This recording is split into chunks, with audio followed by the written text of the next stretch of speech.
Sigma F, c'est d'abord beaucoup d'amour. Vous allez me dire, l'amour c'est un peu un terme galvaudé comme ça pour vous. Mais pourquoi je parle d'amour?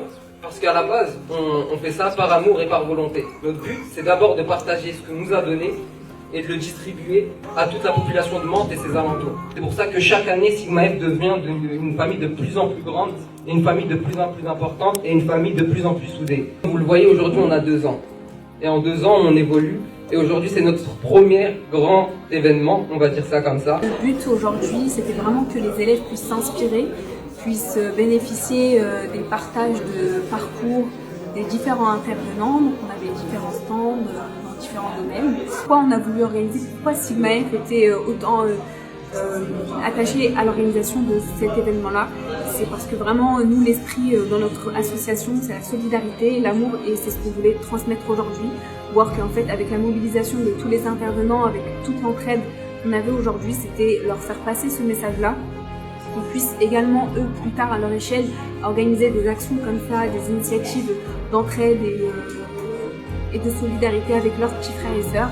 Et le but, c'était voilà, qu'ils puissent bénéficier d'un maximum de partage d'expériences avec tous les intervenants, tous les domaines qu'on avait. Et donc voilà, et toute l'équipe Sigma F s'est mobilisée, tous les intervenants, donc je remercie tout le monde.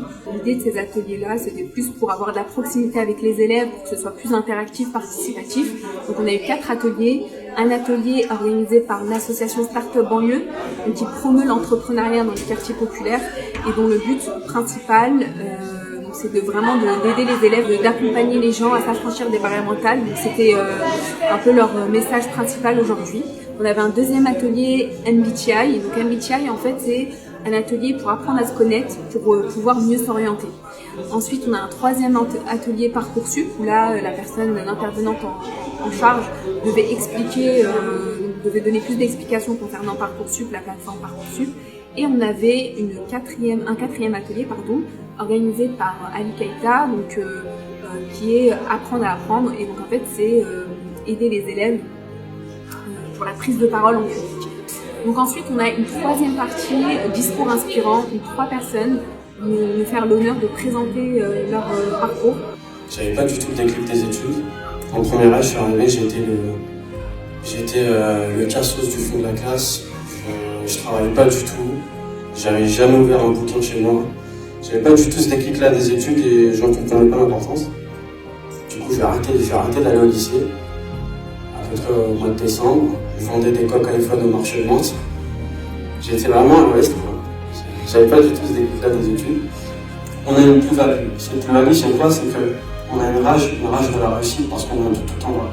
Et aujourd'hui, si vous vous donnez les moyens de croire en vous et que vous ayez ce déclic, que l'école, ça pourra vous permettre de réussir socialement, vous pourrez déplacer des montagnes. Franchement, si moi j'ai réussi à en arriver là aujourd'hui, je pense que dans cette salle, vous pouvez tous réussir, faire des grandes études, rendre vos rêves réalité. Et aujourd'hui, je suis vraiment en train de vivre un rêve. Et tout ça, ça a été grâce à la force et la rage d'avoir envie de réussir.